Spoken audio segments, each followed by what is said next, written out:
A Roman Fortress, Sussex and National Defence. But before I read this newspaper article, thank you very much to Julian Porter and Bexhill Museum for providing it. It's an extract from the Bexhill Observer from the 6th of the 9th, 1919. And it goes like this. Advantage of the recently aroused public interest in the question of national defence is taken to give a popular review of the means adopted to defend Great Britain at the time of the Roman occupation of this island. This is undertaken by Mr. Hugh Lannaway, a member of the Sussex Archaeological Society, in a handbook which he has just compiled of the 9 fortresses of the Saxon shore, which were erected during the Roman era. In this interesting little book, priced at 1 shilling and 6pence, the author has carefully collected the historic information on the subject and the results of modern researchers, which he presents in a very readable form, with illustrations drawn by Mr. A. E. Springett under the superintendence of Mr. F. G. Cook of Eastbourne. The author, having recently visited the fortress, described the account given may be regarded as corrected and up to date. So, Sussex, of course, has always played a prominent part in the defence of England against invasion. Of the 9 fortresses erected at the time of the Roman occupation to protect the south-east coast against the raids of the Franks and Saxons, one was Anderida, since known as Pevensey. At the time of the Norman conquest, the castles built on or near the coast included those at Hastings, Pevensey, inside the Roman walls, and Lewes. In the Tudor period, there were round forts built by Henry VIII, of which one was Camber Castle near Rye.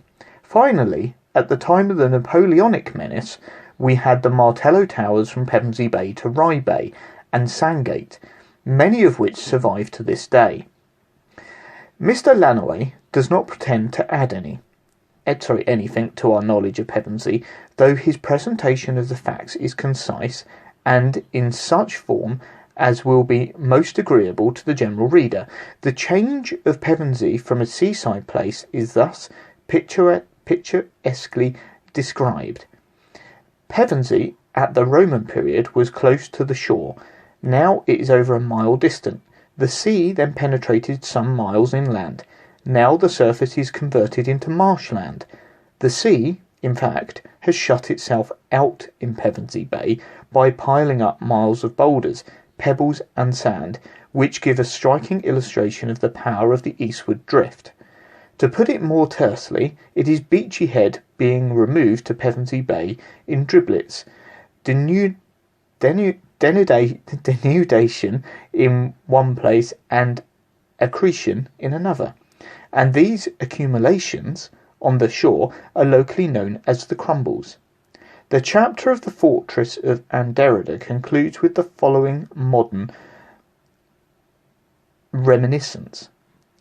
A working man that I formerly knew, now unfortunately deceased, told me a story of his younger days. One evening, late in the autumn, he had to walk from Pevensey to home at Howsham. He had just started and was going along the footpath which passes through the castle grounds when a violent storm broke over the place. He sought shelter under the castle walls, which are more than 10 feet thick.